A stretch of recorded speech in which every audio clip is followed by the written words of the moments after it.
Elite study platform पर आप सभी का स्वागत है। इस सीरीज में हम डिस्कशन कर रहे हैं हिमाचल प्रदेश सचिवालय सामान्य ज्ञान से संबंधित बहुत ही महत्वपूर्ण सीरीज, जिसमें हमने अभी तक 4 लेक्चर्स कंप्लीट कर लिए थे। यदि आपने नहीं सुने तो सेपरेट में यूट्यूब चैनल पे प्लेलिस्ट बनी हुई है, आप उनको सुन लीजिएगा। आज हम इसमें डिस्कशन करेंगे लेक्चर नंबर 5, जो कि आपका संबंधित रहेगा हिमाचल प्रदेश की प्रमुख नदियाँ। तो हिमाचल प्रदेश से 5 मूलतः नदियाँ बहती है, सतलुज, ब्यास, रावी, चिनाब और यमुना। आज हम इनके बारे में अच्छे से पढ़ेंगे, क्योंकि यदि आप क्लर्क के अलावा किसी और परीक्षा में भी बैठने जाएंगे तो आपका नदियों से संबंधित प्रश्न कभी भी गलत नहीं होगा। तो आइए समझते हैं हिमाचल प्रदेश की इन 5 नदियों के बारे में। 5 नदियों के बारे में बताने से पहले आपको एक कंसेप्ट क्लियर कर दें। इतना आपके दिमाग में बैठ चुका है कि हिमाचल प्रदेश से 5 नदियां बहती है। अब आपको याद रखना होगा हिमाचल प्रदेश की सबसे लंबी नदी कौन सी है। तो याद रखिएगा, हिमाचल प्रदेश की सबसे लंबी नदी सतलुज है, सबसे छोटी नदी यमुना है। तो यहाँ पे हमारी टीम के द्वारा ऐसे ही किताबें ये डाली गई है। इस किताब में भी जो नोट्स आप यहाँ पे देख रहे हैं, सतलुज हिमाचल प्रदेश की सबसे लंबी नदी है, यमुना सबसे छोटी है। एक यहाँ पे यूनिक प्रश्न बनता है चिनाब के बारे में। चिनाब नदी के बारे में याद रखिएगा, जल प्रवाह की दृष्टि से हिमाचल प्रदेश की सबसे बड़ी नदी है। बस आपको ये बेसिक चीज़ें याद रखनी होगी। अब आपके पूरा का पूरा दिमाग में कंसेप्ट समझ आ जाएगा। देखिए, हम यहाँ से इतना ही पढ़ेंगे जितना एग्जाम में पूछा जाता है। आपको किताबों में बहुत बड़ी बड़ी कहानियाँ इसकी मिल जाएगी, वो आपके किसी काम की नहीं है। सबसे पहले आपको सतलुज नदी से के बारे में मेमोराइज करना है। सतलुज नदी हिमाचल प्रदेश की एक मुख्य नदियों में इस नदी को गिना जाता है। ये नदी जिसका उद्गम स्थल है, जहाँ से निकलती है, उस स्थान का नाम है मानसरोवर के निकट राक्सताल। ये आपको याद रखना है, दिस इज वेरी इंपॉर्टेंट। राक्सताल से नदी निकलती है जो कि मानसरोवर के निकट है, तो सतलुज का उद्गम स्थल इसे माना जाता है। अब एग्जामिनर हमारे से क्या पूछता है, या तो उनके वैदिक नाम पूछ लेता है, या तो संस्कृत नाम पूछ लिया जाता है, या तो सहायक नदियों के नाम पूछ लिया जाता है। इससे बाहर प्रश्न नहीं आता है, लेकिन हमारी टीम यहाँ पे आपको कुछ ऐसे लॉजिक भी देगी जो कि आपके दिमाग में बैठने चाहिए। जब भी आप सतलुज नदी के बारे का नाम सुनेंगे अगली बार, ये सारे प्रश्न आपके दिमाग में होंगे। इतना आपको पता चल चुका है कि सतलुज नदी राक्सताल मानसरोवर के निकट से निकलती है। इस नदी का वैदिक नाम स्तुद्री है और संस्कृत का नाम इसका सुतद्रु है। ठीक है जी, ये चीज़ें आपको याद है। इसकी लंबाई 320 किलोमीटर है, हिमाचल प्रदेश की सबसे लंबी नदी है। तो आपको पता होना चाहिए कितनी लंबी है, तो आप याद रखिएगा 320 किलोमीटर तक के बहती है। बसपा, स्पीति, नोगली, सबा इत्यादि इसकी क्या है, सहायक नदियां हैं। सिपकी दरे से हिमाचल प्रदेश में प्रवेश कर, देखिए आपको बताया ना नदी कहाँ से निकलती है। नदी आपकी निकल रही है राक्सताल मानसरोवर से, ठीक है। तो उसके बाद देखिए नदी हिमाचल प्रदेश में कहाँ पर आती है, किन्नौर जिला में। किन्नौर जिला के बीच में सिपकी दरा है एक, वहाँ पर प्रवेश करती है, ये आपको याद रखना होगा। और हिमाचल से बाहर कहाँ जाती है, भाखड़ा नामक स्थान है, वहाँ पे पंजाब में चली जाती है। तो आपको पता लग गया, आपने अपने दिमाग में बिठा लिया कि मानसरोवर के राक्सताल से निकली थी, सिपकी दरे किन्नौर में थी। उसके बाद आगे बहती हुई किन्नौर, बिलासपुर, शिमला में भी बहती हुई। उसके बाद ये नदी आगे निकलती हुई मंडी के कुछ क्षेत्र से निकलती हुई बिलासपुर से होते हुए कहां पे चली गई, फिर आपकी भाखड़ा नामक स्थान पे ये चली जाती है। अब एग्जामिनर आपसे क्या पूछेगा कि सतलुज नदी के किनारे पर कौन कौन से जिले बसे हुए हैं, तो आप इसको एकदम से बताएंगे कि आपको पता लग गया किन्नौर में आती है, बिलासपुर में आती है, शिमला में आती है, मंडी के कुछ क्षेत्रों से भी निकल के बिलासपुर की तरफ भी नदी आगे निकलती है। तो ये आपको याद रखना है। चौरा नामक स्थान पर शिमला में प्रवेश करती है, ठीक है जी, चौरा नामक स्थान भी याद रखिएगा। कसोल नामक स्थान पर ये बिलासपुर में प्रवेश करती है। और बिलासपुर विश्व, यहाँ पे विश्व नहीं एशिया कीजिएगा, एशिया का जो सबसे ऊंचा भाखड़ा बांध है सतलुज नदी पर वर्ष 1963 में ही बनाया गया था। आपसे पूछ लिया जाता है कि जो भाखड़ा बांध है कौन सी नदी पर बना है, तो आप उसका उत्तर करेंगे सतलुज नदी। और यहीं से नदी इसके बाद कहाँ चली जाती है, पंजाब में चली जाती है। हिमाचल प्रदेश की जो सबसे बड़ी कृत्रिम झील है, जिस झील का नाम है गोविंद सागर, क्या नाम है, गोविंद सागर। तो ये झील कहां पर है आपकी, ये झील भी सतलुज नदी पर ही है, जो कि बिलासपुर जिला में पड़ती है, याद रखिएगा। सतलुज हिमाचल प्रदेश की सबसे लंबी नदी है और सतलुज नदी का विलय कहाँ पर होता है, सिंधु नदी में इसका विलय होता है। ये सारे फैक्ट आपके लिए बहुत ही महत्वपूर्ण थे। तो आइए आगे बढ़ते हैं दूसरी नदी की तरफ। इस नदी का नाम है ब्यास नदी। तो ब्यास नदी देखिए कहाँ से निकलती है, ब्यास कुंड से। बड़ी सिंपली आप इसको याद रखेंगे, ब्यास नदी से आप क्या याद रखेंगे, ब्यास कुंड। पीर पंजाल पर्वत श्रृंखला से में स्थित है रोहतांग दर्रा। ठीक है, कई बार देखिए ये प्रश्न पूछ लिया जाता है कि रोहतांग दर्रे से कौन सी नदी निकलती है, तो आप इसको ब्यास नदी इसका उत्तर करेंगे। आप मूलतः भी इस प्रश्न को इस तरह से याद रखिएगा कि रोहतांग दर्रे से ही हमारी ब्यास नदी निकलती है। इसका वैदिक नाम है अरिस्किया और संस्कृत नाम है बिपाशा।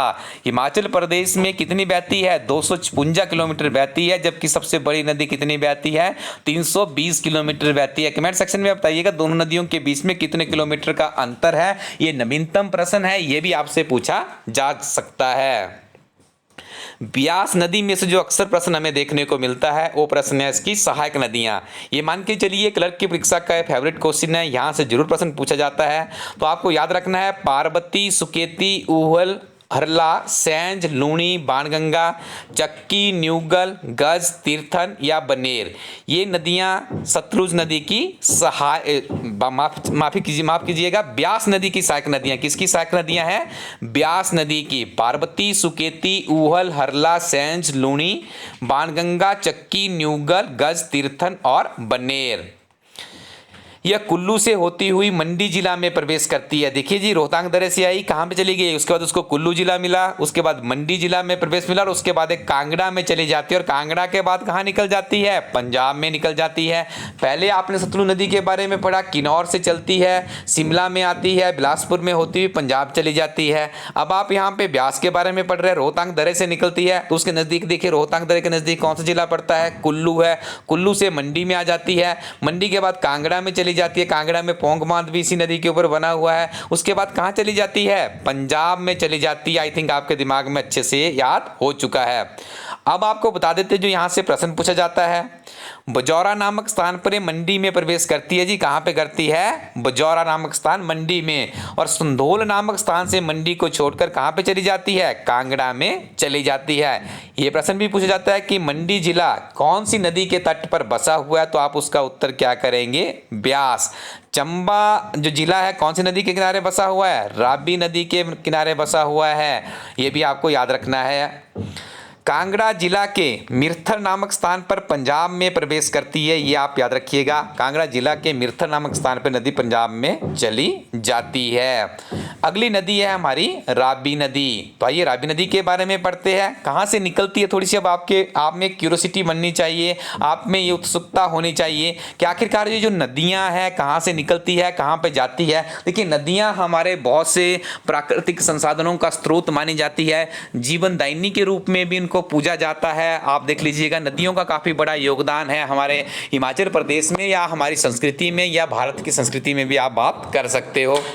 तो रावी नदी का जो उद्गम है ये कहाँ से होता है? बड़ा बंगाल। बड़ा बंगाल कहाँ पर पड़ता है? कांगड़ा में है। याद रखिएगा बड़ा बंगाल में भांदल और तंतगिरी नामक हिमखंडों के संयुक्त मिलन से, देखिए भांदल और तंतगिरी जो हिमखंड है इनके संयुक्त जो मिलन होता है बड़ा बंगाल में जिला कांगड़ा में, वहीं से रावी नदी निकलती है। देखिए सतलुज नदी हिमाचल से नहीं निकलती है, हिमाचल से बाहर मानसरोवर के समीप राक्षताल से निकलती है।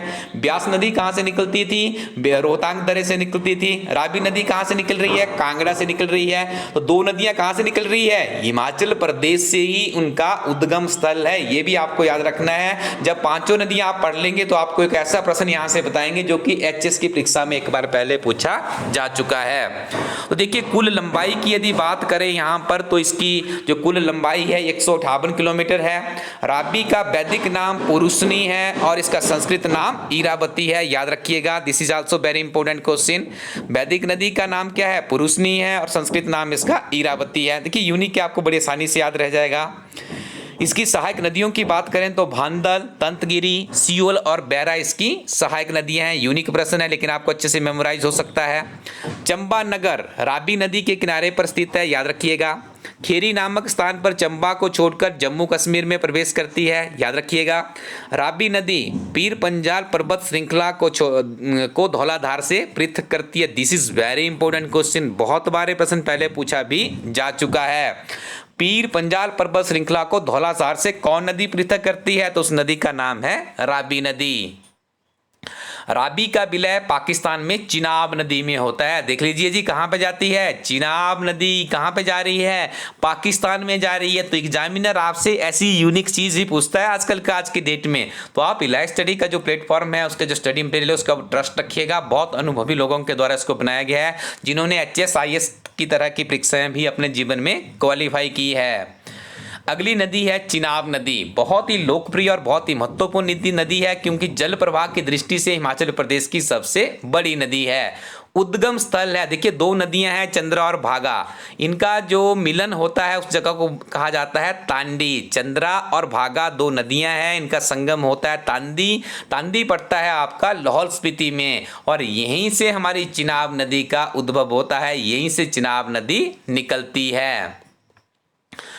तो चिनाब नदी को देखिए, वैदिक नाम इसका असीकनी है, संस्कृत नाम इसका चंद्राभागा है। 122 किलोमीटर ये हिमाचल प्रदेश में बहती है, और इसकी सहायक नदियों में सम्मिलित है मियार नाला व सैचर नाला तथा चंदर व भागा नदियाँ। लाहौल स्पीति से निकलने के बाद चिनाब नदी से होते हुए जम्मू कश्मीर में प्रवेश करती है। पांगी घाटी के भुजिंद नामक स्थान पर प्रवेश करती है। भुजिंद नामक स्थान को भी याद रखिएगा। संसारी नाला में चंबा जिला छोड़कर कश्मीर में चली जाती है। जल घनत्व की दृष्टि से या प्रवाह की दृष्टि से हिमाचल प्रदेश की सबसे बड़ी नदी है। देखिए, एक चीज़ आपने और ऑब्जर्व की होगी अभी, ब्यास नदी, रावी नदी, चिनाब नदी कहाँ से निकली है? हिमाचल प्रदेश से ही निकली है। आइए अब अंतिम नदी है हमारे पास यमुना नदी, जो हिमाचल प्रदेश की सबसे छोटी नदी है। इसके बारे में पढ़ते हैं। तो याद रखिएगा, जिस नदी का जो उद्गम स्थल है कहाँ पे? उत्तराखंड में स्थित गढ़वाल की पहाड़ियों में यमुनोत्री नामक स्थान से है। उत्तराखंड से कहाँ से निकलती है जी? उत्तराखंड के यमुनोत्री को नामक स्थान से नदी निकलती है। इसको वैदिक रूप में, वैदिक काल में इसको कालिंदी के नाम से जाना जाता था। और जो इसकी सहायक नदियां हैं गिरी, टॉस, पब्बर, आंध्रा, बाटा और मारकंडा है। क्लर्क की परीक्षा का ये प्रश्न भी बहुत बहुचर्चित प्रश्न है, यहाँ से बहुत बार प्रश्न पूछा जाता है। हम आपको ऐसा क्यों बता रहे हैं? क्योंकि जो इलाइट स्टडी टीम की हिमाचल प्रदेश सचिवालय की किताब है, उसमें 14 सॉल्व्ड क्वेश्चन पेपर भी सम्मिलित किए गए हैं। खद्दर माजरी नामक स्थान पर सिरमौर जिला में प्रवेश करती है। ताजेबाला के निकट हिमाचल छोड़कर हरियाणा में चली जाती है। यमुना की सहायक नदी टॉस हिमाचल और उत्तराखंड के मध्य प्राकृतिक सीमा बनाती है। यमुना हिमाचल की सबसे छोटी नदी है और गंगा नदी की यह सबसे बड़ी उपनदी है। ये भी यूनिक चीज है और ये प्रश्न आपसे निश्चित तौर पे पूछा जाएगा। यमुना नदी का पौराणिक संबंध भगवान सूर्य के साथ में जोड़ा जाता है। ये प्रश्न एचएस में पहले एक बार पूछा जा चुका है। और जल संसाधन नीति हिमाचल प्रदेश में 2005 में बनी थी। हिमाचल प्रदेश की जल नीति जल संसाधनों की योजना और प्रबंधन की दिशा में सामान्य दिशा निर्देशों का संग्रह है। आजकल इस तरह का प्रश्न हमें देखने को मिल रहा है। आपसे पूछ लिया जा सकता है कि हाल ही में जो इलेक्ट्रिकल व्हीकल नीति बनाई गई है, वर्ष 2022 में बनाई गई है। औद्योगिक नीति हिमाचल प्रदेश में कब बनाई गई थी? ऐसे प्रश्न आजकल ट्रेंड में हमें देखने को मिल रहे हैं। जैसा आपसे इस वीडियो के शुरू में एक प्रॉमिस किया था कि आपको इस वीडियो में हम बताएंगे कि ऐसा कौन सा यूनिक प्रश्न है जो कि हिमाचल प्रदेश की 5 नदियों से एचएस की परीक्षा में पूछा गया था। वो प्रश्न था कि आपको ऐसी कोई नदी बतानी है जो हिमाचल प्रदेश, जो भारत से, जिसका उद्गम स्थल हिमाचल के आसपास या हिमाचल के क्षेत्रों में नहीं है। ठीक है, तो उस नदी का नाम था सतलुज। देखिए, बाकी जो 3 नदियां हैं वो हिमाचल प्रदेश से बहती है। उत्तराखंड भी हिमाचल प्रदेश में एडजॉइनिंग में ही है, जहां से हमारी यमुना नदी निकलती है। तो देखिए, सतलुज नदी है, हिमाचल प्रदेश से बाहर से बहती है, जो कि तिब्बत और चीन की जो सीमा है उसके समीप में मानसरोवर पर्वत है, उसके साथ में राक्सताल पड़ता है। तो ये प्रश्न पूछा गया था पहले एक बार एचएस की परीक्षा में। तो आपसे भी एग्जामिनर इसी तरह के यूनिक प्रश्न यहाँ पे पूछेगा। अब हम इस वीडियो में अगला जो टॉपिक है हमारा वो रहेगा हिमाचल प्रदेश की प्रमुख झीलें। झीलें से भी बहुत महत्वपूर्ण प्रश्न बनता है। तो देखिए, रिवालसर, परासर, कुमारबहा, पंडो और कमरूनाग, ये झीलें कहाँ पे पड़ती है? मंडी जिला में पड़ती है। रिवालसर झील के बारे में आपको बता दें, ये झील हिमाचल प्रदेश में त्रिवेणी के नाम से जानी जाती है। त्रिवेणी का मतलब है 3 धर्मों की पावन स्थली है। यहाँ पे देखिए, हिंदू हो गए, उसके बाद सिख हो गए और बुद्धिस्ट हो गए। ठीक है जी, तो इन तीनों के पावन स्थल है। यहाँ पर काफ़ी मान्यता है इस स्थल की, तो आप याद रखिएगा। तो मंडी का रिवालसर काफ़ी फेमस है। परासर अपनी प्राकृतिक सुंदरता के लिए काफ़ी मशहूर है। कुमारबहा भी आपने सुना होगा, ये भी मंडी में ही पड़ती है, लेक है। ठीक है, पंडोहो झील पर देखिए एक वहाँ पे एक बांध भी बनाया गया है, है, कृत्रिम झील है पंडोह में, आई थिंक 14 किलोमीटर के आसपास उसका क्षेत्रफल है। कमरूनाग देखिए एक पावन स्थल है हिमाचल प्रदेश में, जिस झील के अंदर सोने और चांदी अर्पित करने आज के समय में भी वहां पे अर्पित किए जाते हैं। मंडी जिला के आराध्य देव के रूप में कमरूनाग जी की पूजा की जाती है। तो आई थिंक ये जिले तो आपको अच्छे से अब याद हो चुकी है। अब अगला जिला है हमारा कुल्लू जिला। देखिए ये सबसे पहले तो आप कुल्लू के साथ में दो शब्द जोड़ दीजिएगा जब भी आपको कहीं पर भृगु और दशहर दिखे। देखिए कुल्लू का दशहरा काफी फेमस है, अंतरराष्ट्रीय स्तर का मेला वहां पे होता है, तो आप इस प्रश्न को कभी गलत नहीं करेंगे। भृगु को आप जोड़ लीजिएगा, उसके साथ में दो चीजें आपकी जुड़ गई, अक्सर प्रश्न यहीं से पूछ लिया जाता है। साथ में आप मेमोराइज कर लीजिएगा सर बालसर और बारदोसर, सर लास्ट में आ रहा है जी, ठीक है। और मानतलाई आपको याद रखना होगा। ये जिले कहां पे पड़ती है, ये कुल्लू जिला से संबंधित है। चंबा जिला की तरफ आगे बढ़ते हैं। खजियार काफी फेमस टूरिज्म स्थल है, मणि मेस के बारे में आपने सुना होगा, ठीक है जी। अब आपको इसके साथ में कुछ और चीजें भी जोड़नी है, गढ़ासरू, लामा, महाकाली और चंद्रकूप। चमेरा एक जल विद्युत परियोजना भी है, च से चंबा च से चमेरा, ये तो आपको अच्छे से याद हो ही चुका है। अब चलते हैं शिमला की तरफ, ठीक है जी। देखिए याद रखिएगा शिमला के बारे में, जिस झील के साथ में ताल आए, ठीक है, ताल शब्द आए तो ताल शब्द को आप लाहौल स्पीति के साथ में ले जाएंगे, जहां पर नाहन इत्यादि इस तरह का शब्द आएगा। देखिए चंदर ताल झील भी है और चंदर नाहन झील भी है, हम अक्सर यहाँ पे कंफ्यूज हो जाते हैं। आज के बाद आप कंफ्यूज नहीं होंगे, जिस झील के साथ में ताल आएगा आप उसको क्या कर देंगे, लाहौल स्पीति कर देंगे, ठीक है जी। तो आइए शिमला जिले की झीलों के बारे में समझते हैं। यहाँ पर चंदरनान है, कराली है, तन्नू जुब्बल है और गढ़कुफर है। तो ये कहां पर पड़ती है, ये शिमला जिला से संबंधित है। कांगड़ा जिला की बात करें, पौंग, डल और क्रेरी। पौंग बांध देखिए ब्यास नदी पर बनाया गया है, डल झील है, क्रेरी झील है, ये कहां पर पड़ती है, ये कांगड़ा जिला से संबंधित है। किन्नौर में नाको और सोरंग, मूलतः यहां से नाको झील के बारे में ही प्रश्न पूछा जाता है, लेकिन हमने यहां पर सोरंग को भी जोड़ दिया है, तो आप याद रखिएगा नाको और सोरंग झील कहां पर है, किन्नौर में है। सिरमौर की तरफ बढ़े तो मां रेणुका जी का सबसे पहले स्मरण आता है। तो रेणुका झील जो हिमाचल प्रदेश की सबसे बड़ी प्राकृतिक झील है, कहां पर है, सिरमौर में ही है। और सुकेती झील है, ये भी कहां पर है, ये भी सिरमौर जिला के अंतर्गत ही आती है। अगला है हमारे पास ताल शब्द। तो देखिए सूरज ताल आ गया, चंद्र ताल आ गया, आपने सीधा इसको इंटरलेट किसके साथ में कर दिया है, लाहौल स्पीति के साथ में कर दिया है। यूनाम सो है, तसो मुरारी है, ये झीलें कहाँ से संबंधित है, लाहौल स्पीति से संबंधित है। गोविंद सागर हिमाचल प्रदेश की सबसे बड़ी कृत्रिम झील है, कहाँ पर पड़ती है, बिलासपुर में। और कौन सी नदी पर है, सतलुज नदी पर अवस्थित है। आगे हम डिस्कशन करेंगे हिमाचल प्रदेश की कृत्रिम झीलों के बारे में। सबसे पहली झील है गोविंद सागर, 88 किलोमीटर में झील फैली हुई है। याद रखिएगा हिमाचल प्रदेश की सबसे बड़ी प्राकृतिक झील है। इसके क्षेत्रफल की बात करें तो इसका क्षेत्रफल है 168 वर्ग किलोमीटर और ये हिमाचल प्रदेश की सबसे बड़ी कृत्रिम झील है और बिलासपुर में ये स्थित है, जो कि सतलुज नदी पर अवस्थित है। इतना ही आपको यहाँ से याद रखना है।